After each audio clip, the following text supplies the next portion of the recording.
ہسپتال میں ایک ہجوم جمع تھا۔ تبھی نرس بھاگتی ہوئی آئی اور کہنے لگی، ڈاکٹر صاحب جلدی چلیں، وہ مریضہ تو کسی طرح کنٹرول میں ہی نہیں آ رہی۔ میں بھی فوراً ہی اس وارڈ کی طرف گیا جہاں پر عجیب سی سچویشن تھی۔ 2 نرسوں نے اس لڑکی کو قابو کر رکھا تھا جو بستر پر عجیب طرح سے برتاؤ کر رہی تھی۔ وہ بار بار انہیں دانتوں سے کاٹ رہی تھی۔ اپنے آپ کو چھڑانے کی کوشش کرتی وہ لڑکی ہوش و حواس میں نہیں لگ رہی تھی، لیکن جیسے ہی میری نظر اس لڑکی کے چہرے پر پڑی تو میرے خود کے حواس قابو میں نہ رہے، کیونکہ لڑکی بلا کی حسین تھی۔ لمبے لمبے سیاہ بال جس کی اس نے چوٹی گوند رکھی تھی، وہ ناگن کی طرح بل کھا رہی تھی، اوپر سے سیاہ آنکھیں جو بالکل لال ہو رہی تھی۔ مجھے پتا چلا تھا کہ یہ لڑکی گاؤں سے آئی ہے، اس کے رشتہ دار اسے لے کر آئے ہیں۔ وہ عورت جو اسے غصے اور نفرت بھری نظروں سے دیکھ رہی تھی، غالباً اس کی ماں تو ہرگز نہیں ہو سکتی تھی۔ پھر وہ میرے پاس آ کر کہنے لگی، ڈاکٹر صاحب، ہم تو کب سے اپنے شوہر کو سمجھانے کی کوشش کر رہے ہیں کہ اس لڑکی پر جنات کا سایہ ہے، لیکن وہ میری بات مان ہی نہیں رہا۔ کہہ رہا تھا کہ شہر میں اس کا علاج ہو جاتا ہے۔ مجھے ایسے لگ رہا تھا جیسے لڑکی پر مرگی کے دورے پڑ رہے ہیں۔ اس کی لال سرخ آنکھیں اور اکڑی ہوئی انگلیاں بتا رہی تھیں کہ اس کی حالت بہت خراب ہے۔ میں نے فوراً ہی اسے انجیکشن لگا دیا جس کے زیر اثر وہ پل بھر میں سو گئی تھی، لیکن مجھے اس لڑکی کے بارے میں جاننے میں دلچسپی ہوئی، شاید اس کی خوبصورتی کی وجہ سے جو مجھے بار بار اپنی طرف متوجہ کر رہی تھی۔ نہ چاہتے ہوئے بھی میں اسے دیکھنے پر مجبور تھا۔ تبھی میں نے اس کے ساتھ آئی ہوئی اس عورت اور آدمی کو اپنے کمرے میں بلوا لیا تھا۔ کیا نام ہے آپ کی پیشنٹ کا؟ میں نے اس کی فائل بناتے ہوئے نام پوچھنا ضروری سمجھا تھا۔ وہ عورت کہنے لگی، اس کا نام سبینہ ہے، اس کے ماں باپ نہیں ہیں، ہم اس کے چاچا چاچی ہیں۔ میرا ماتھا ٹھنکا۔ تبھی تو وہ عورت اسے ایسے دیکھ رہی تھی جیسے وہ اس کی سگی اولاد نہیں ہو، کیونکہ اگر ماں ہوتی تو اپنی بیٹی کے لیے پریشان دکھائی دیتی، لیکن اس کے چہرے پر بیزاری اور غصہ تھا۔ پھر میں اس کے چچا سے پوچھنے لگا، کب سے اس کے ساتھ یہ سب ہو رہا ہے؟ تو اس کا چاچا ہاتھ مسلتے ہوئے کہنے لگا، کیا بتاؤں ڈاکٹر صاحب، ایک بار اسے شام کو میں نے کھیتوں میں بھیج دیا تھا، بکریوں کے لیے چارہ نہیں تھا گھر پہ۔ جب وہاں سے واپس آئی تب سے ہی اس کی یہ حالت ہے، بس کھڑے کھڑے گر جاتی ہے اور کہتی ہے کہ میری اس سے جان چھڑواؤ۔ نہ جانے کیا چیز اس کی جان کو چمٹی ہوئی ہے۔ گاؤں کے حکیم کو دکھایا تو وہ کہنے لگا کہ شاید کسی زہریلی چیز نے اسے کاٹ لیا ہے، اسی کا اثر اس کے دماغ پر ہو گیا ہے، شہر میں اس چیز کا علاج ہو جاتا ہے، تبھی تو میں اسے یہاں لے آیا ہوں، لیکن وہ تو کسی کے قابو میں ہی نہیں آ رہی۔ مجھے اس لڑکی پر بہت ترس آیا تھا۔ اس کے ماں باپ بھی نہیں تھے، اوپر سے چاچا چاچی کا رویہ ایسا تھا جیسے وہ کسی غیر کے بارے میں ذکر کر رہے ہوں۔ میں بے اختیار اپنے دل کے ہاتھوں مجبور ہو کر انہیں کہنے لگا، اس لڑکی کو ہسپتال میں داخل کرنا پڑے گا، کیونکہ 2-3 ٹیسٹ ہوں گے اس کے بعد ہی پتہ چلے گا کہ اس کے ساتھ کیا صورتحال ہے۔ تبھی اس کی چاچی نے کانوں کو ہاتھ لگایا اور کہنے لگی، نہ ڈاکٹر صاحب، میں تو کبھی بھی نہ 2 دن رک سکتی ہوں ہسپتال میں، مجھے تو گھر پر لاکھ کام ہے۔ اس کا چاچا کہنے لگا، ڈاکٹر صاحب میں بھی مجبور ہوں، کھیتوں میں جاتا ہوں، وڈیرے کے کھیتوں میں کام کرتا ہوں، 1 دن چھٹی نہیں دیتا، 2 دن کیسے دے گا؟ ہم گاؤں سے اتنی دور شہر آئے ہیں اسے لے کر، بس آپ کوئی ایسی دوا دے دے جس سے یہ خود کو آرام میں محسوس کرے، ہمیں تنگ نہ کرے۔ میں سختی سے کہنے لگا، لیکن ایسی حالت میں میں لڑکی کو کیسے آپ کے ساتھ بھیج سکتا ہوں، جبکہ وہ شکل سے بھی ٹھیک نہیں لگ رہی، اور اس کا انداز بتا رہا ہے کہ اس کے دماغ پر کسی چیز کا گہرا اثر ہوا ہے۔ اگر آپ یہاں پر نہیں رک سکتے تو ہسپتال کے بھروسے پر یا پھر میرے بھروسے پر یہاں پر چھوڑ سکتے ہیں۔ میں نے اپنے دل کے ہاتھوں مجبور ہو کر ان سے یہ بات کہی تھی۔ نہ جانے کیوں میرا دل چاہ رہا تھا کہ میں اس لڑکی کو خود سے دور نہ کروں۔ پہلی نظر کی پسندیدگی کیا ہوتی ہے یہ مجھے آج پتہ چلا تھا۔ رات میں بھی 2-3 دفعہ جا کر میں اس وارڈ میں اس لڑکی کو دیکھ چکا تھا جو ابھی تک میرے لگائے ہوئے انجیکشن کے زیر اثر گہری نیند میں تھی۔ شہر میں لاکھوں لڑکیاں میرے ارد گرد گھومتی تھیں، ہر کوئی میری ایک نظر کی منتظر رہتی۔ کبھی سوچا بھی نہیں تھا کہ یوں گاؤں میں رہنے والی لڑکی میرے من کو بھا جائے گی، کہ میں چوری چھپے اسے دیکھنے پر مجبور ہو جاؤں گا۔ پھر مجھے یقین نہیں آیا تھا کہ اس کے چاچا جا کے اسے ہسپتال میں چھوڑ کر چلے گئے تھے۔ میری چونکہ نائٹ ڈیوٹی تھی، اسی لیے میں آج ہسپتال میں ہی رکا ہوا تھا۔ ویسے بھی جو یہاں ہسپتال کا بڑا انچارج تھا وہ اچھی طرح جانتا تھا کہ میں اپنے بنگلے میں اکیلا رہتا ہوں. ماں باپ کے مرنے کے بعد بالکل تنہا زندگی گزار رہا تھا. میرا نام مصطفیٰ قریشی ہے اور میں پیشے سے ایک ڈاکٹر تھا. میں ڈیفنس کے ایک بڑے سے بنگلے میں اکیلا ہی رہتا تھا. میرے ہاں کام کرنے والے 4 ملازم ہی میرے بنگلے کی دیکھ بھال کرتے تھے. حالانکہ جب بھی میں رشتہ داروں یا دوستوں کی محفلوں میں بیٹھا ہوتا تو سب مجھے یہی کہتے کہ کیوں اتنی تنہا زندگی گزار رہے ہو، شادی کیوں نہیں کر لیتے. لیکن نہ جانے کیوں میں شادی جیسی ذمہ داری سے بھاگتا تھا. آج تک کوئی ایسی لڑکی نہ ملی تھی جو میرے من کو بھائی ہو. لیکن آج اس گاؤں کی دبلی پتلی خوبصورت بیمار مریضہ کو دیکھ کر جیسے میرے اندر کا مرد جسے ایک عورت کی ضرورت تھی وہ جاگ گیا تھا. یہی وجہ تھی کہ میں اس رات اس کے بستر کے پاس کھڑا اس کی نبض چیک کر رہا تھا. اچانک ہی اسے ہوش آیا تو اس نے جھٹکے سے مجھ سے ہاتھ چھڑوا لیا تھا. اس کے ہاتھ میں لگی ڈرپ نکل گئی اور وہاں سے خون رسنے لگا. میں نے فوراً ہی سختی سے اس کا ہاتھ پکڑا اور اس کے ہاتھ پر سنی پلاس لگا دیا. وہ بستر سے اترتے ہوئے کہنے لگی، مجھے گھر جانا ہے. میں کہاں پر ہوں؟ وہ ایسے دیکھ رہی تھی جیسے کسی انجانی دنیا میں آ گئی ہو. میں نرمی سے اسے کہنے لگا، تم اس وقت ہسپتال میں ہو اور تمہارے چاچا چاچی اپنے گاؤں واپس لوٹ گئے ہیں. 2 دن بعد آ کر وہ تمہیں لے جائیں گے. یہ سنتے ہی وہ دونوں ہاتھوں میں منہ چھپا کر رونے لگی. میں نے نرس کو اشارہ کیا کہ وہ اس مریضہ کو چپ کروائے. شاید اس کی ذہنی حالت واقعی ہی بہت خراب ہے. وہ گم سم سی اپنے بستر پر پڑی تھی جیسے اسے دنیا کا کوئی ہوش نہ ہو. پھر میں اپنے روم میں چلا آیا. میرے روم کی ایک کھڑکی ہسپتال کے دوسری طرف کھلتی تھی جہاں پر مریضوں کے ساتھ آئے ہوئے لوگوں کے لیے بیٹھنے کا انتظام کیا گیا تھا. وہاں پر درخت اور جھاڑیاں بھی موجود تھیں اور ساتھ ہی زمین پر گھاس بھی لگا ہوا تھا. یہ ایک دل فریب منظر ہوتا تھا. اکثر ہی جب میں کمرے میں اکیلا ہوتا تو کھڑکی پر نظریں ٹکا کر بیٹھ جاتا. آج بھی میں نے جیسے ہی کھڑکی کے اس پار دیکھا تو میرے پیروں تلے سے زمین نکل گئی. وہ لڑکی تو اس درخت کے نیچے کھڑی تھی. سفید لباس پہنے اس کے لمبے بالوں کی چوٹی مجھے دور سے بھی دکھائی دے رہی تھی. اندھیرے میں چمکتی ہوئی اس کی سیاہ آنکھیں اور گھبرایا ہوا انداز، کہیں وہ میری دسترس سے دور نہ چلی جائے. یہی سوچ کر میں پاگلوں کی طرح اس کے روم میں گیا جہاں پر وہ ایڈمٹ تھی. لیکن میں حیران رہ گیا کہ وہ تو اپنے بستر پر لیٹی ہوئی تھی. شاید نرس نے اسے نیند کا انجیکشن لگایا تھا جس کے زیر اثر وہ گہری نیند سو رہی تھی. میں حیران رہ گیا. ابھی تو وہ مجھے دوسری طرف نظر آئی تھی. میں تو سمجھا کہ شاید یہ ہسپتال سے بھاگنے کے چکر میں ہے. میں غور سے اسے دیکھتا رہا تھا. تبھی نرس آ کر کہنے لگی، پھر سے اسے دورہ پڑا تھا ڈاکٹر صاحب. میں نے اسے نیند کا انجیکشن لگا دیا. میں نے اسے ڈانٹ دیا اور کہنے لگا، پچھلے 15-20 گھنٹوں سے یہ ایسے ہی نیند کی کیفیت میں مبتلا ہے. مجھے لگتا ہے کہ اسے ہمیں کچھ خوراک دینی چاہیے تھی. دل تو چاہ رہا تھا کہ اس لڑکی کو اپنے ساتھ اپنے گھر لے جاؤں، لیکن یوں کسی پرائی لڑکی کو اپنے ساتھ لے جانا ممکن نہیں تھا. ہسپتال میں اس کی ٹھیک طرح سے دیکھ بھال نہیں ہو رہی تھی شاید. پھر میں سختی سے نرس سے کہنے لگا، آپ نے اس کا بہت اچھا سا خیال رکھنا ہے، کسی چیز میں کوئی کسر نہیں چھوڑنی.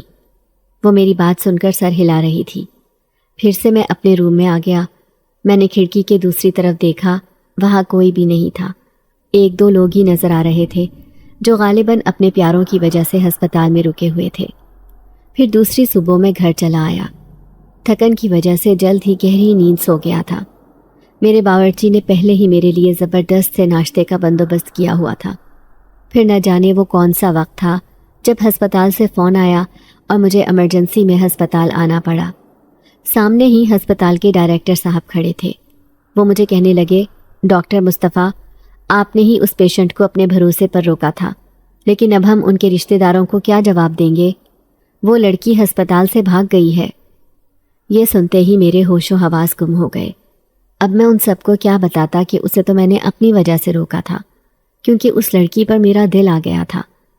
میں دل ہی دل میں اسے پسند کرنے لگا تھا. میں فوراً اس وارڈ میں گیا، لیکن اس لڑکی کا بستر خالی تھا. میرے دل کی کیا حالت تھی میں کسی کو نہیں بتا سکتا تھا.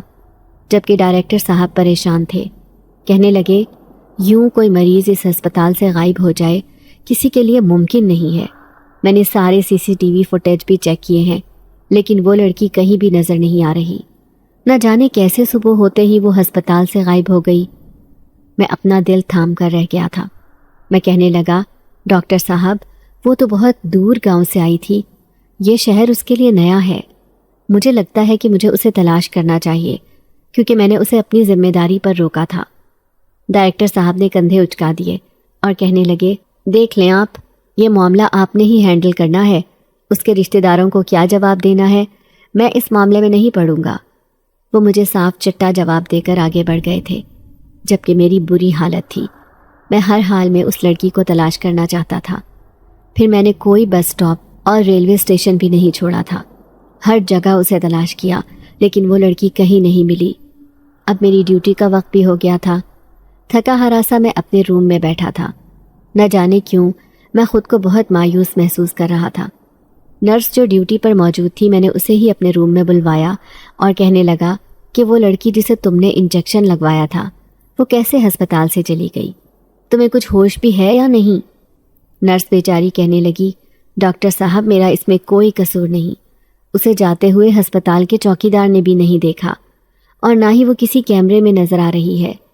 میں خود پریشان ہوں کہ وہ لڑکی کہاں چلی گئی۔ پوری رات جیسے گزری تھی یہ میں ہی جانتا تھا، لیکن مجھے اچھی طرح معلوم تھا کہ آج اس کے رشتہ دار اسے لینے آ جائیں گے، کیونکہ اس نے آج ہسپتال سے ڈسچارج ہونا تھا۔ پھر صبح فجر کے وقت میں اپنے گھر جا رہا تھا، جب راستے میں ایک درخت کے نیچے مجھے لڑکی کھڑی ہوئی نظر آئی۔ وہ ہاتھ کے اشارے سے مجھے گاڑی روکنے کا کہہ رہی تھی۔ جیسے ہی میں اس کے نزدیک لے کر گیا تو مجھے اپنی آنکھوں پر یقین نہیں آیا تھا۔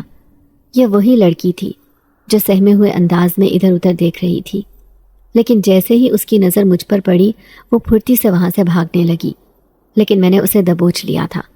یہ کہاں جا رہی ہو تم؟ ہسپتال سے بھاگ کر؟ دیکھو، اگر تم نے اب بھاگنے کی کوشش کی تو مجھ سے برا کوئی نہیں ہوگا۔ میں نے اس پر سختی سے روب جمانے کی کوشش کی۔ میں نے دیکھا کہ اس نے رونا شروع کر دیا تھا۔ پھر وہ کہنے لگی، ڈاکٹر صاحب، خدا کے لیے مجھے نہ تو ہسپتال میں رہنا ہے اور نہ ہی اپنے گاؤں جانا ہے۔ میرے چاچا چاچی بہت ظالم ہیں، روزانہ وہ مجھے مارتے ہیں۔ یہ دیکھیں میرے جسم پر نشان۔ اچانک ہی اس نے اپنے بازو سے کپڑا ہٹایا۔ اس کے بازو پر جا بجا نیل کے نشان تھے، اور گردن پر بھی، کان کے پیچھے بھی ایک موٹا سا نیل موجود تھا، جیسے اسے بہت زیادہ اذیت دی گئی ہو۔ مجھے یہ دیکھ کر اس پر بہت ترس آیا تھا۔ میں کہنے لگا، ٹھیک ہے، دیکھو، یوں ہسپتال سے بھاگنا ٹھیک نہیں ہے۔ اگر تمہیں کوئی رہنے کا ٹھکانہ چاہیے تو تم میرے ساتھ میرے گھر چلو۔ آخر دل کے ہاتھوں مجبور ہو کر میں نے اس سے اپنے دل کی بات کہہ دی تھی۔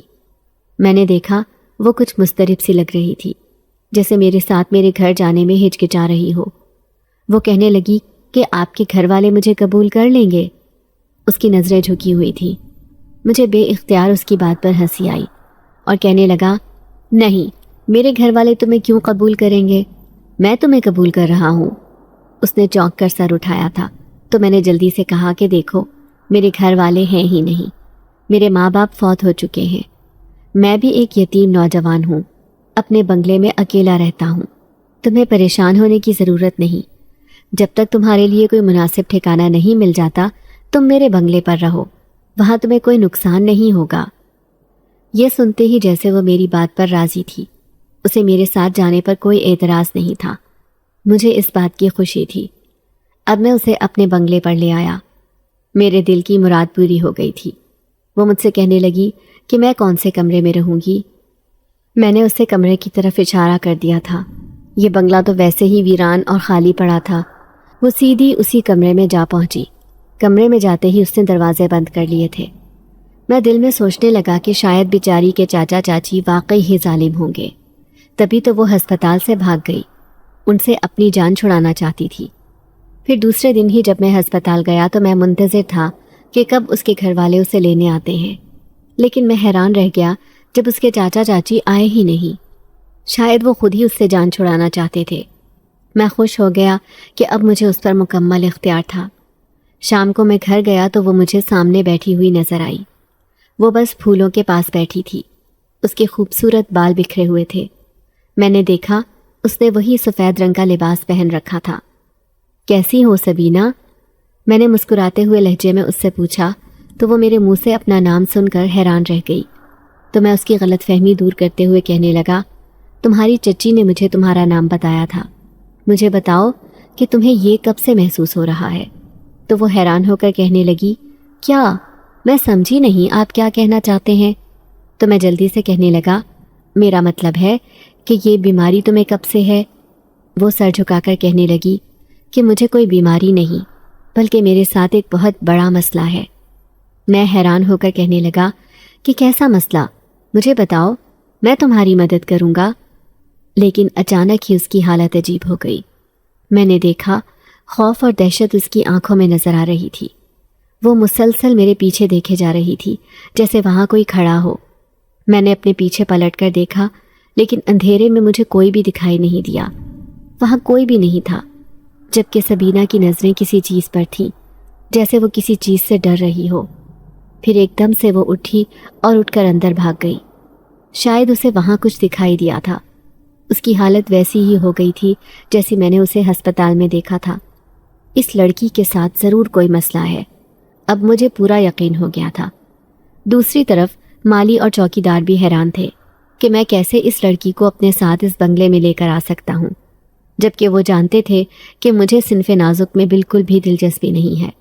اگر ایسا ہوتا تو میں اب تک شادی کر چکا ہوتا، لیکن شاید وہ نہیں جانتے تھے کہ میں سبینہ کے بارے میں دلچسپی سے سوچنے لگا ہوں۔ میں اس سے شادی کا ارادہ رکھتا تھا۔ آخر کار میں نے اس سے اپنے دل کی بات کہہ دی اور اسی دن کہنے لگا کہ میں تم سے شادی کرنا چاہتا ہوں۔ ایسے تمہیں اس زندگی سے بھی نجات مل جائے گی جو تم اپنے چاچا چاچی کے گھر میں گزار رہی ہو، اذیت ناک۔ وہ تمہارے ساتھ بہت ظالم ہے۔ یہ سن کر اس نے حسرت سے کہا، ڈاکٹر صاحب، آپ سے شادی میری خوش نصیبی ہوگی، لیکن میری ایک مجبوری ہے۔ میں کبھی بھی شادی نہیں کر سکتی۔ اگر میں نے آپ سے شادی کی تو آپ کی زندگی بھی میری طرح ہو جائے گی، دردناک۔ ایک دم سے ہی میں نے اس کا ہاتھ پکڑ لیا اور کہنے لگا، آج تو مجھے بتا ہی دو کہ آخر تمہارے ساتھ کیا ہوا ہے۔ میں جاننا چاہتا ہوں کہ تمہاری ایسی حالت کیوں ہو جاتی ہے۔ اس نے زبردستی اپنا ہاتھ چھڑایا اور کہنے لگی، میں یہ بات کسی کو بھی نہیں بتا سکتی، حتیٰ کہ اپنے آپ کو بھی نہیں۔ یہ کہتے ہی اس نے خود کو کمرے میں بند کر لیا تھا، لیکن اب میں اس پر نظر رکھنے لگا تھا۔ اور تو اور میرا اب ہسپتال میں بھی مریضوں پر بھی اتنا دھیان نہیں رہتا۔ میں ہر وقت اسی کے خیالوں میں کھویا کھویا سا رہتا۔ ایسے لگ رہا تھا جیسے سبینہ نے مجھ پر کوئی جادو کر دیا ہو۔ لیکن وہ رات بڑی ہی عجیب تھی جب میں نے اسے لان میں ٹہلتے ہوئے دیکھا۔ وہ کبھی ایک درخت کے نیچے جا کر کھڑی ہو جاتی تو کبھی اس کے پیچھے چلی جاتی، کبھی پھولوں کے پاس آتی، پھر وہ ایک درخت کے پیچھے گئی تو باہر ہی نہ آئی، نہ جانے وہیں پر کہاں غائب ہو گئی تھی۔ میں مسلسل اسے دیکھے جا رہا تھا۔ اس سے پہلے کہ میں اس کے پیچھے جاتا، اچانک ہی اس کمرے سے مجھے سبینہ کے دردناک چیخنے کی آواز آئی تھی۔ یہ چیخ سنتے ہی میں اس کے کمرے میں بھاگا۔ میں نے دیکھا کہ وہ تڑپ رہی تھی۔ اس کی چاچی کا کہنا تھا کہ اس پر جنات کا سایہ ہے، جبکہ ڈاکٹرز کا خیال تھا کہ اس پر مرگی کے اثرات ہیں۔ لیکن اب وہ جس حال میں تھی، مجھے سچ میں ہی اسے دیکھ کر لگ رہا تھا کہ اس کے ساتھ کچھ نہ کچھ تو برا ضرور ہے، جو اس پر کبھی کبھی حاوی ہوتا ہے۔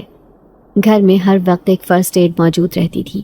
میں نے اسے پہلی فرصت میں انجیکشن لگایا، جس کے زیر اثر وہ نیند کی آغوش میں چلی گئی، لیکن اس کے چہرے پر زردیاں چھائی ہوئی تھیں۔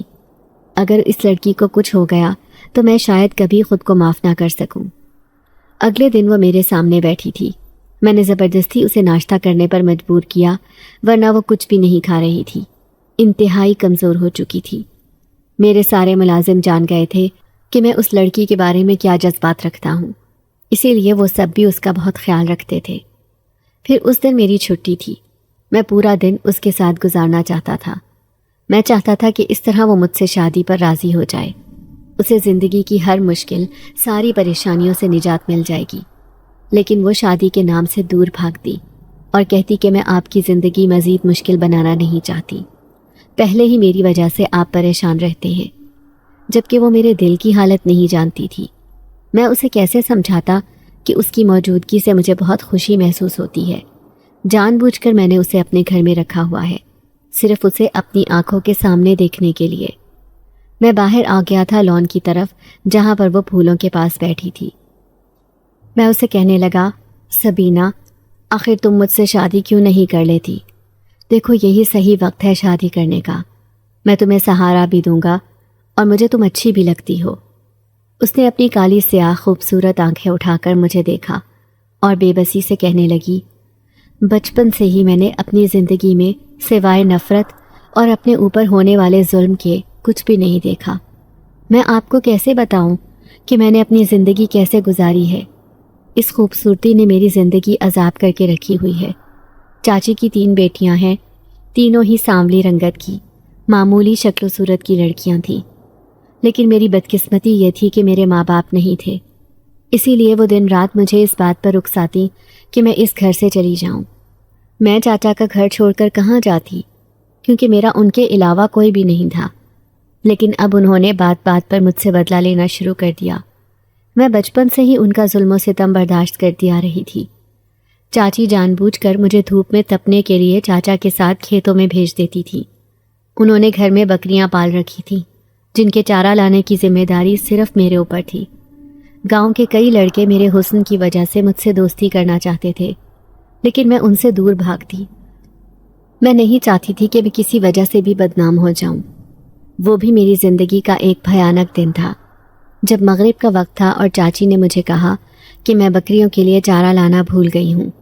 میں دن بھر کھیتوں میں چاچا کے ساتھ کام کرتی رہی تھی۔ تھکن کی وجہ سے میری حالت بری ہو رہی تھی، لیکن مغرب کا وقت ہونے کے باوجود چاچی نے زبردستی مجھے کھیتوں میں بھیج دیا۔ لیکن جیسے ہی میں بیچ راستے میں آئی تو اچانک ہی مجھے چکر سے آنے لگے۔ میں بے خیالی میں اس بیری کے درخت کے نیچے بیٹھ گئی تھی جب مجھے سامنے ایک لڑکی نظر آئی۔ وہ بہت ہی خوبصورت تھی، مجھے اپنی طرف بلا رہی تھی۔ میں اس لڑکی کی خوبصورتی سے متاثر ہو گئی۔ یہ لڑکی جسے میں نے آج تک اپنے گاؤں میں نہیں دیکھا تھا، کون ہے یہی جاننے کے لیے میں اس کے پاس چلی گئی۔ وہ مجھے کہنے لگی کہ تم بہت خوبصورت ہو۔ میں اس کی تعریف پر کچھ شرمندہ سی ہو گئی۔ میں اسے کہنے لگی کہ تم بھی خوبصورت ہو، تو وہ کہنے لگی نہیں، یہ تو میری خوبصورتی بالکل نقلی ہے، جبکہ تمہاری خوبصورتی اصلی ہے۔ میں اس کی بات کا مطلب نہیں سمجھی تھی، لیکن اس دن کے بعد سے میری اس سے دوستی ہو گئی۔ میں بار بار اس سے پوچھتی کہ وہ کہاں رہتی ہے، تو اس نے کہا کہ میں پاس والے گاؤں میں رہتی ہوں، لیکن یہاں اس پرانے قبرستان میں چلی جاتی ہوں کیونکہ یہاں پر میرے باپ کی قبر ہے۔ وہ اکثر ہی یہاں پر نظر آتی تھی۔ میں اس راستے سے گزرتی تو میری اس سے ملاقات ہو جاتی، لیکن ایک دن میری ایسی حالت ہوئی کہ میں نے اس کا اصل روپ دیکھ لیا، کیونکہ وہ کوئی انسانی لڑکی نہیں بلکہ جنزادی تھی۔ جب میں نے اسے اس بیری کے درخت سے لٹکا ہوا دیکھا، اس کے خوفناک پاؤں مجھے دور سے ہی دکھائی دے رہے تھے۔ میں حیران تھی کہ یہ کیا چیز ہے۔ جیسے ہی میں اس کے قریب گئی تو میرے رونگٹے کھڑے ہو گئے۔ اس کا اصل چہرہ میرے سامنے آ گیا تھا۔ میں پاگلوں کی طرح وہاں سے بھاگنے لگی، لیکن وہ پیچھے سے مجھے آوازیں دے رہی تھی، تم میری سہیلی ہو، میں تم سے بہت محبت کرتی ہوں۔ لیکن اس کا خوفناک چہرہ مجھ پر اس قدر حاوی ہوا کہ مجھے شدید بخار چڑھ گیا۔ لیکن اب وہ مجھے ہر جگہ دکھائی دینے لگی۔ میں سمجھ گئی کہ وہ جو نظر آتی تھی وہ نہیں تھی، جبکہ میرے چاچا چاچی مجھ سے بیزار نظر آتے۔ جب بھی وہ جنزادی میرے سامنے آتی، مجھے کہتی کہ میں تمہیں اپنے ساتھ لے جاؤں گی کیونکہ تم بہت تکلیف میں ہو، لیکن میرے ذہن پر اس کا خوف سوار تھا۔ یہی وجہ تھی کہ بخار میں مبتلا میں چیخیں مارتی۔ پورے گاؤں کو معلوم ہو گیا تھا کہ میرے ساتھ کچھ بہت عجیب ہو گیا ہے، کسی جنات کا سایہ ہو گیا ہے مجھ پر۔ اور یہی حقیقت تھی۔ میں نے سنا تھا کہ کوئی جنات کسی نوجوان لڑکی پر عاشق ہو جاتا ہے، لیکن ایک جنزادی مجھ پر اس قدر فدا ہو جائے گی یہ تو میں نے سوچا ہی نہیں تھا۔ میرے چاچا چاچی مجھے ہسپتال میں چھوڑ گئے، اور میں جانتی ہوں کہ اب وہ مجھے کبھی لینے نہیں آئیں گے، کیونکہ وہ مجھ سے پہلے ہی جان چھڑانا چاہتے تھے۔ ان کی بیٹیوں کا رشتہ میری وجہ سے نہیں ہو رہا تھا، میں ان کے لیے بہت بڑی رکاوٹ تھی۔ اب آپ ہی بتائیں میں آپ سے کیسے شادی کر سکتی ہوں، کیونکہ وہ جنزادی مجھے ابھی بھی ہر جگہ دکھائی دیتی ہے۔ اس رات بھی وہ میرے سامنے کھڑی تھی۔ وہ میرے کان میں سرگوشی کرتی ہے کہ میں صرف اس کی ہوں، اگر میری زندگی میں اس کے علاوہ کوئی آیا تو وہ اسے مار ڈالے گی۔ وہ بہت خوفناک ہے۔ سبینہ نے روتے ہوئے مجھے اپنے بارے میں سب کچھ بتا دیا تھا۔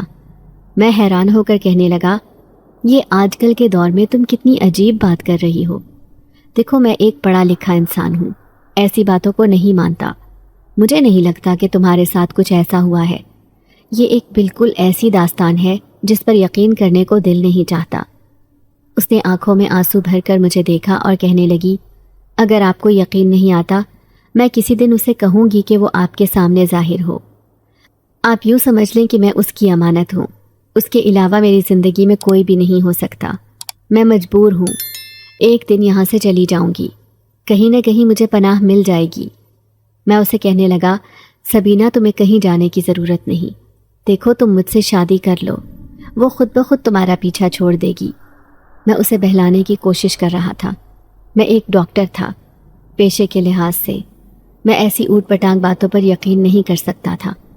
میں جانتا تھا کہ وہ مجھے ایک جھوٹی کہانی سنا رہی ہے، اس کے پیچھے ضرور کوئی دوسری وجہ ہوگی، کہیں یہ کسی دوسرے لڑکے کو پسند تو نہیں کرتی، اس کے چکر میں تو شہر بھاگ کر نہیں آئی، جب اس کی تلاش ختم ہو جائے گی تو یہ اس کے پاس چلی جائے گی۔ میرے ذہن میں ایسی ہی باتیں آ رہی تھی۔ بھلا کوئی جنات، وہ بھی ایک جن زادی، کسی لڑکی کو ایسے پریشان کیسے کر سکتے ہیں؟ اب میں اس سے کسی طرح بھی شادی پر راضی کرنا چاہتا تھا، لیکن وہ کہتی کہ وہ جن زادی بہت خطرناک ہے۔ یوں کئی دن گزر گئے، لیکن ایک دن سبینہ میرے پاس آ کر کہنے لگی، آپ نے مجھ سے شادی کا کہا تھا، کیا آپ اس بارے میں سنجیدہ ہیں؟ میں حیران ہو کر کہنے لگا، ہاں، لیکن تم کیوں پوچھ رہی ہو؟ تو وہ کہنے لگی کہ میں آپ سے شادی کرنے کے لیے تیار ہوں، لیکن میں صرف ایک خوبصورت لڑکی ہوں، باقی میرے اندر ایسا کوئی ہنر نہیں جس سے آپ متاثر ہو جائیں، میں اتنی پڑھی لکھی بھی نہیں ہوں۔ تو میں جلدی سے کہنے لگا، میں تمہاری معصومیت اور خوبصورتی سے متاثر ہوا ہوں، تم بہت اچھی لڑکی ہو، میں تمہیں بہت خوش رکھوں گا۔ وہ شادی پر راضی ہے، یہ سن کر تو میں بے تحاشا خوش ہو گیا تھا۔ پھر میں اسے اپنے ساتھ لے گیا، اسے جی بھر کر شادی کے کپڑے دلوائے۔ میں دیکھ رہا تھا کہ اس کے چہرے پر کوئی خوشی نہیں بلکہ اداسی تھی، جیسے وہ کسی بات پر رنجیدہ ہو۔ میں پوچھ پوچھ کر تھک گیا، لیکن اس نے مجھے کچھ بھی نہیں بتایا، لیکن میں تو بہت ہی خوش تھا۔ سب کو پتہ چل گیا تھا کہ میں شادی کر رہا ہوں۔ میں نے ہسپتال سے چھٹیاں بھی لے لی تھی۔ میں نے سبینہ کو ایک خوبصورت لال رنگ کا جوڑا بھی دلوایا تاکہ وہ شادی والے دن اسے ہی پہنے۔ بالآخر وہ دن بھی آ گیا جب میرا اس کے ساتھ نکاح ہو گیا تھا۔ جب میں نے اسے شادی کے لال جوڑے میں زیورات سے لدا پھندا دیکھا تو میرے حواس قابو میں نہیں رہے تھے۔ وہ بے انتہا خوبصورت لگ رہی تھی، اتنی خوبصورت کہ جیسے کوئی شہزادی ہو۔ میں اس کے ساتھ سہاگ رات منانے کے لیے بے چین تھا۔ جلد ہی میرے سارے دوست رخصت ہو گئے تھے۔ وہ مجھ سے ہنسی مذاق کر رہے تھے جبکہ مجھے کمرے میں جانے کی جلدی تھی۔ آج میں نے اس کے لیے سونے کا بریسلٹ خریدا تھا۔ دولت کی میرے پاس کوئی کمی نہیں تھی، کمی تھی تو صرف ایک بیوی کی، جو سبینہ کی صورت میں پوری ہو گئی تھی۔ آج میرا اور اس کا نکاح ہو گیا تھا۔ اب میں کمرے میں چلا آیا، لیکن جیسے ہی کمرے میں قدم رکھا تو میرے ہوش اڑ گئے۔ وہاں پر سارے زیور اور کپڑے بکھرے ہوئے تھے، ایک ایک چیز کو اتار کر پھینکا گیا تھا۔ مجھے یہ دیکھ کر بہت افسوس ہوا، میرے دل کو دھچکا لگا تھا۔ مجھے سبینہ پر غصہ بھی آیا۔ جب وہ شادی کے لیے راضی تھی تو پھر اس نے یہ سب کیوں کیا؟ اب میں اس کے آنے کا انتظار کر رہا تھا۔ مجھے باتھ روم سے پانی گرنے کی آواز آ رہی تھی، یقیناً وہ نہا رہی ہے۔ ابھی تو میرے خواب آنکھوں میں ہی تھے، میں نے تو اس کی تعریف تک نہیں کی تھی، اور اس نے اتنی جلدی کپڑے بھی بدل لیے۔ مجھے یہ دیکھ کر بہت افسوس ہوا تھا، لیکن کافی دیر تک جب وہ باہر نہیں آئی تو میں باتھ روم کا دروازہ کھٹکھٹانے لگا۔ سبینہ، باہر آ جاؤ، کیا پوری رات باتھ روم میں گزارنے کا ارادہ ہے؟ میری بات کے جواب میں اس کی کوئی آواز نہیں آئی تھی اور مجھے تشویش ہونے لگی۔ وہ ایک بیمار ذہن لڑکی تھی۔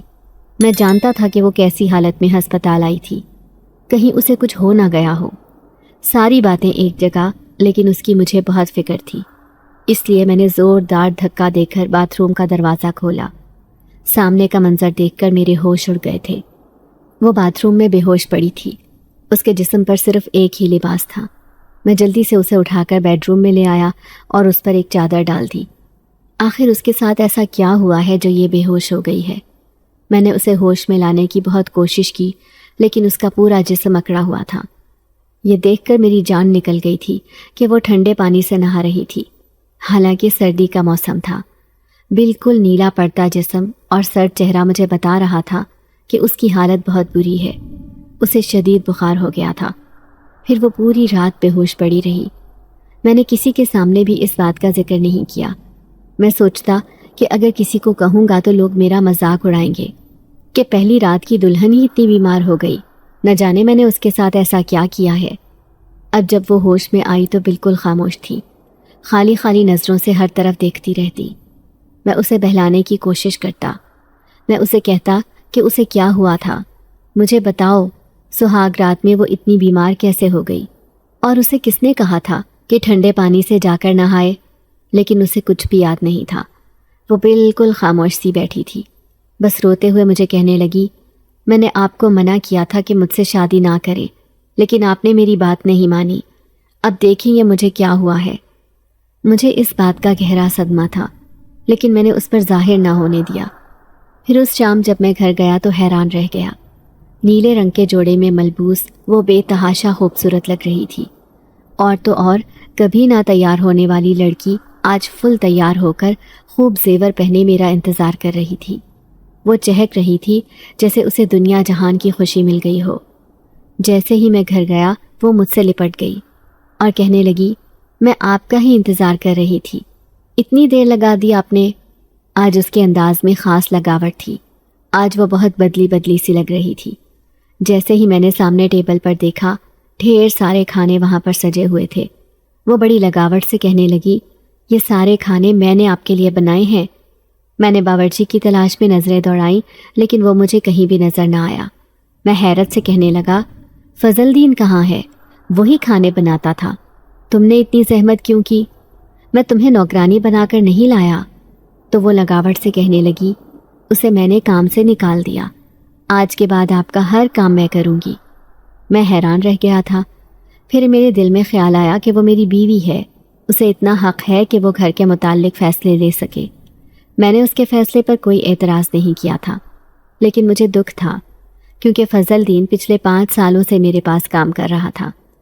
خیر جب میں نے اس کے ہاتھ کا بنا ہوا کھانا کھایا تو میں چونک گیا۔ وہ بڑا ہی لذیذ تھا، اور اتنا سارا گوشت کا سالن اور نہ جانے کیا کیا، اس نے اکیلے ہی سب کچھ بنا لیا تھا۔ اب وہ بڑے پیار سے اپنے ہاتھوں سے مجھے کھانا کھلا رہی تھی، اور مجھے یہ سب بہت اچھا لگ رہا تھا۔ آج تو میں بڑا ہی مسرور تھا کہ شکر ہے کہ سبینہ نے اس رشتے کو قبول کر لیا۔ میں جو اسے ایک بیمار لڑکی سمجھتا تھا، آج اسے دیکھ کر کہیں سے بھی نہیں لگ رہا تھا کہ وہ بیمار ہے۔ پھر وہ میرے ساتھ بستر میں موجود تھی، اور اس کی چاہتیں محبتیں دیکھ کر مجھے بہت اچھا محسوس ہو رہا تھا۔ سچ میں ہی وہ ایک اچھی بیوی کی طرح مجھ سے جذباتی لگاؤ رکھتی تھی۔ وہ میری زندگی میں ایک بہار بن کر آئی تھی۔ اب تو جیسے اس کا جادو میرے ذہن پر چھانے لگا۔ میرا دل بھی نہیں چاہتا تھا کہ میں ہاسپٹل جاؤں اسے چھوڑ کر، کیونکہ وہ اب پہلے سے بھی زیادہ محبت دکھانے لگی تھی۔ میں بار بار اس سے پوچھتا، سبینہ تم اتنی بدل کیسے گئی؟ کیا وہ تمہاری زندگی سے چلی گئی؟ میرا اشارہ اس جنزادی کی طرف تھا۔ یہ سن کر وہ کہنے لگی، ہاں اب وہ چلی گئی ہے، مجھے بہت سکون ملا ہے، اب میں بہت خوش ہوں آپ کے ساتھ، میں آپ کے ساتھ ساری زندگی گزاروں گی، اب مجھے اس کی کوئی فکر نہیں۔ پھر دوسرے دن شام کو میں ہسپتال سے گھر آیا تو حیران رہ گیا۔ وہ پھولوں کے پاس بیٹھی تھی۔ میں نے دیکھا ہر طرف گلاب اور چنبیلی کے پھولوں کا ڈھیر لگا ہوا تھا۔ میرے لان میں تو ہر قسم کے پھل لگے تھے، لیکن یہ پھول بہت ہی خوبصورت تھے اور ان کی خوشبو چاروں طرف بکھری ہوئی تھی۔ وہ خود ہی ان پھول پودوں کی صفائی کر رہی تھی۔ میں حیرت سے کہنے لگا، مالی کہاں گیا؟ یہ سب تم کیوں کر رہی ہو؟ پہلے تم نے باورچی کو نکال دیا، کیا اب مالی کو بھی تم نے نوکری سے نکال دیا ہے؟ میں ہنستے ہوئے اس سے پوچھ رہا تھا تو اس نے اچانک اپنی لال لال سی آنکھیں اٹھا کر مجھے دیکھا اور کہنے لگی، ہاں اب اس گھر میں میرے علاوہ کسی کا وجود نہیں ہونا چاہیے۔ میں نہیں چاہتی کہ آپ کی توجہ مجھ سے ہٹ کر کسی اور کے اوپر ہو۔ اس کی بات نے مجھے حیران کر دیا تھا۔ اس نے مالی کو بھی نوکری سے نکال دیا تھا، لیکن تبھی میری نظر چوکیدار پر پڑی۔ وہ کچھ عجیب سی نظروں سے سبینہ کو دیکھ کر مجھے کچھ سمجھانے کی کوشش کر رہا تھا۔ میں اس کی نظروں کا مطلب نہ سمجھ سکا، لیکن جو بھی فیصلے سبینہ کر رہی تھی مجھے ان پر کوئی اعتراض نہیں تھا۔ وہ میری بیوی تھی، اس گھر کی مالکن۔ میں نے اپنی خوشی سے اس سے شادی کی تھی۔ وہ ایک گاؤں کی رہنے والی خوبصورت لڑکی تھی جسے اس کے چاچا چاچی نے گھر سے نکال دیا تھا۔ پھر بھلا میں کون ہوتا ہوں اس کے فیصلوں پر اعتراض کرنے والا؟ یہی سوچ کر میں خوشی خوشی اسے اندر لے کر آ گیا تھا۔ آج بھی ٹیبل پر کھانے سجے ہوئے تھے۔ وہ مجھے اپنے ہاتھوں سے کھانے کھلاتی۔ ہر رات میری خوبصورت تھی۔ اسے لال رنگ کی چوڑیاں بہت پسند تھیں۔ پاؤں میں پائل پہن کر اپنے لمبے بالوں کی چوٹی بنائے وہ روزانہ میرا انتظار کرتی۔ پھر ایک رات بڑی ہی بھیانک اور عجیب تھی۔ جب آدھی رات کو میری آنکھ کھلی، میں نے کروٹ بدل کر دیکھا، سبینہ کا وجود غائب تھا۔ وہ آدھی رات کو کہاں چلی گئی ہے؟ تبھی میری نظر کمرے کی کھڑکی سے نظر آتی روشنی پر پڑی۔ وہاں سے باہر کا منظر صاف نظر آ رہا تھا۔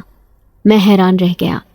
رات کو لال رنگ کا جوڑا پہن کر لمبے لمبے بال کھولے سبینہ اس جھولے پر بیٹھی خود کو ہواؤں کے سپرد کر رہی تھی، اور یہ منظر آدھی رات کو بہت ہی خوفناک لگ رہا تھا۔ وہ اس قدر تیز تیز جھولے لے رہی تھی مانو اس پر کسی پاگل عورت کا گمان ہونے لگے۔ میں اسے زور زور سے آوازیں دے رہا تھا، منع کر رہا تھا کہ وہ یہ نہ کرے، لیکن اسے میری آواز بھی سنائی نہیں دی۔ اوپر سے اس کے زور زور سے آنے والے قہقہے جو وہ خوشی سے ہنس رہی تھی۔ میں جلدی سے اس کے پاس گیا۔ میں نے مشکل سے اس جھولے کو روکا تھا۔ اس کی آنکھیں جو ہمیشہ ہی مجھے بہت خوبصورت نظر آتی تھی، لیکن اس وقت اس کی آنکھوں میں ایک خوفناکی تھی۔ وہ مجھے کہنے لگی، کیوں روکا ہے مجھے؟ جب میں خوش ہوتی ہوں تو ایسے ہی جھولے پر بیٹھ جاتی ہوں۔ میں نے لان میں دیکھا، ہر طرف گلاب اور چنبیلی کے پھول بھی بکھرے ہوئے تھے۔ اس نے سارے پھول توڑ کر لان میں بکھیر دیے تھے۔ مجھے اس صورتحال پر دھچکا لگا تھا۔ میں غصے سے کہنے لگا، یہ تم کیا کر رہی ہو؟ چلو اندر کمرے میں۔ میں زبردستی اسے کمرے میں لے کر جانے لگا، لیکن اچانک اس نے مجھے دھکا دیا۔ اس کے اندر بے پناہ طاقت تھی۔ میں زمین پر گر گیا تھا اور وہ مجھے زمین پر گرا کر بنا دیکھے اندر چلی گئی۔ تبھی چوکیدار بھاگتا ہوا میرے پاس آیا اور کہنے لگا، صاحب جی مجھے معاف کر دیں، اب میں مزید اس بنگلے میں نوکری نہیں کر سکتا۔ نور دین پچھلے 10 سالوں سے میرے پاس کام کر رہا تھا۔ میں پریشانی سے کہنے لگا، آپ بتائیں تو صحیح کہ آخر ہوا کیا ہے؟ تو وہ خوفزدہ نظروں سے چاروں طرف دیکھتے ہوئے کہنے لگا، وہ آپ کی جان کو چمٹ گئی ہے، مجھے نہیں لگتا کہ وہ آپ کا پیچھا چھوڑ کر جائے گی۔ یہ کہتے ہی اس نے اپنا سامان سمیٹا اور نوکری چھوڑ کر چلتا بنا۔ اب میں دونوں ہاتھوں میں سر تھامے بیٹھا تھا۔ میں غصے میں اندر کمرے میں گیا۔ میں نے دیکھا وہ ایک ہاتھ میں گلاب کا پھول لیے اس کی پتیاں نوچ نوچ کر پھینک رہی تھی۔ یہ کیا کر رہی ہو تم؟ تبھی اس کی غراتی ہوئی آواز آئی تھی اور وہ کہنے لگی کہ آپ جانتے نہیں تھے کہ میں ایک پاگل لڑکی ہوں، مجھ پر ایک جنزادی عاشق ہے، پھر کیوں کی تھی مجھ سے شادی؟ یہ صرف ایک محبت کا دکھاوا تھا۔ اب مجھے اپنے الفاظ پر افسوس ہوا۔ میں اسے سمجھاتے ہوئے کہنے لگا، لیکن سبینہ تم یہ سب جان بوجھ کر رہی ہو۔ مجھے ایسا لگتا ہے کہ تم مجھے ستانا چاہ رہی ہو، مجھے پریشان کرنا چاہتی ہو۔ میں اس سے گلے شکوے کرنے لگا، لیکن نہیں جانتا تھا کہ اگلے ہی لمحے کیا ہونے والا ہے۔ میری نظر آئینے پر پڑی تھی اور میرے پیروں تلے سے زمین نکل گئی۔ وہاں پر نظر آنے والی سبینہ کی تصویر بہت ہی بھیانک اور بدصورت تھی۔ میں بار بار پلٹ کر اپنے سامنے کھڑی بیوی کو دیکھ رہا تھا۔ یہ وہ نہیں جو میری سبینہ تھی، بلکہ یہ کوئی اور تھی۔ اچانک ہی اس نے اپنا چہرہ اوپر کیا۔ اس کی آنکھیں بالکل سفید ہو چکی تھی۔ اس کے دونوں ہاتھ میرے کندھوں پر تھے اور میرا وجود برف بن چکا تھا۔ یہ سبینہ نہیں بلکہ وہ جنزادی تھی۔ میں اسے پہچان گیا تھا۔ آج مجھے یقین ہو گیا تھا کہ وہ جو کچھ بھی کہہ رہی تھی بالکل سچ تھا۔ خوف کے مارے میرے حلق سے آواز تک نہ نکل رہی تھی۔ میں جو ایک ڈاکٹر تھا، میں نے کئی مریضوں کا علاج کیا تھا، لیکن آج خود ایک مریض بن کر اس جنزادی کے سامنے کھڑا تھا۔ وہ کہنے لگی، کیونکہ ڈاکٹر تیری شادی اس لڑکی سے نہیں بلکہ مجھ سے ہوئی ہے۔ میں نے اسی شرط پر اس کی جان بخشی ہے کہ تیری زندگی اب میرے ساتھ گزرے گی۔ یہی وجہ ہے کہ وہ تجھے چھوڑ کر چلی گئی اور مجھے اس گھر میں چھوڑ گئی۔ مجھے سبینہ کے دھوکے پر حیرت ہو رہی تھی۔ اس نے یہ سب میرے ساتھ کیوں کیا تھا؟ صرف اپنی جان بچانے کے لیے۔ تبھی میں نے ایک جھٹکے سے اسے خود سے دور کیا۔ وہ پل بھر میں یہاں سے غائب ہو گئی تھی، لیکن میں ایک لمحے بھی اپنے بنگلے میں رکنا نہیں چاہتا تھا۔ میں نے فوراً ہی اپنی گاڑی نکالی اور سبینہ کے گاؤں کا رخ کیا، کیونکہ اس کے چاچا سے میں مکمل پتہ لے چکا تھا۔ شاید وہ اپنے گاؤں چلی گئی ہے۔ نہ جانے کیوں میرے ذہن میں یہی خیال آ رہا تھا۔ آدھی رات کو جب میں اس کے گھر پہنچا تو میں نے دیکھا کہ وہ اپنے چاچا چاچی کے ساتھ اسی گھر میں موجود تھی۔ اس کا چاچا مجھے اپنے سامنے دیکھ کر حیران تھا۔ کہنے لگا، ڈاکٹر صاحب آپ یہاں؟ تو میں غصے سے سبینہ کی طرف دیکھتے ہوئے کہنے لگا، اس لڑکی سے پوچھو اس نے میرے ساتھ کیا کیا ہے۔ وہ میرے سامنے آئی اور روتے ہوئے کہنے لگی، میں مجبور تھی، میں نے آپ کے ساتھ شادی کی، لیکن وہ جنزادی مجھے اکساتی رہی کہ میں آپ کو چھوڑ کر یہاں سے چلی جاؤں۔ جب سہاگ رات میں زبردستی اسی کمرے میں موجود تھی، وہ میرے سامنے آ گئی۔ اس نے ہر چیز نوچ نوچ کر پورے کمرے میں بکھیر دی اور مجھے باتھ روم میں بند کر دیا۔ زبردستی پانی مجھ پر گرتا رہا اور میں وہیں پر بیمار ہو گئی تھی۔ میں جانتی تھی کہ وہ مجھے جان سے مار ڈالے گی اگر میں آپ کو چھوڑ کر نہ گئی، اور تو اور اس نے مجھے کہا تھا کہ وہ آپ کو بھی نقصان پہنچا دے گی، اسی لیے میں وہ گھر چھوڑ کر آ گئی۔ اس کا چاچا کہنے لگا، بیٹا اس معصوم کو معاف کر دے، یہ بچپن سے ہی اس کے زیر اثر ہے، بڑی مشکل سے اس کی جان بخشی ہوئی ہے، اب وہ اسے چھوڑ کر چلی گئی ہے۔ میں تھک ہار کر کہنے لگا، لیکن میں کیا کروں، وہ میرے پیچھے پڑ چکی ہے۔ تو اس کا چاچا کہنے لگا، اور وہ کبھی لوٹ کر نہیں آئے گی، کیونکہ آج سبینہ پورے 20 سال کی ہو گئی ہے۔ اس نے بچپن میں کہا تھا کہ جب وہ 20 سال کی ہو جائے گی تو وہ اسے چھوڑ کر چلی جائے گی۔ اب تم اپنی بیوی کو اپنے ساتھ لے کر جا سکتے ہو۔ مجھے یقین نہیں آیا تھا۔ سبینہ بھی شرماتے ہوئے مجھے دیکھ رہی تھی، کہنے لگی، مجھے معاف کر دے، اس وقت میرا آپ سے دور رہنا بہت ضروری تھا۔ اس جنزادی نے میرے ساتھ جو بھی کیا تھا اسے بھلانا اتنا آسان تو نہیں تھا، لیکن اپنی محبت، اپنی بیوی کے لیے میں یہ سب کچھ برداشت کر سکتا تھا۔ خوشی خوشی اپنی بیوی کو ساتھ لے کر میں واپس بنگلے میں آ گیا۔ میں نے اپنے تینوں چاروں ملازموں کو واپس اپنے بنگلے پر بلا لیا تھا، کیونکہ میں انہیں بتانا چاہتا تھا کہ اس جنزادی کا وجود ہمیشہ کے لیے یہاں سے چلا گیا ہے، اب انہیں یہاں پر کوئی خطرہ نہیں، اور میں اپنی زندگی خوشی خوشی اس معصوم اور خوبصورت لڑکی کے ساتھ گزارنے لگا۔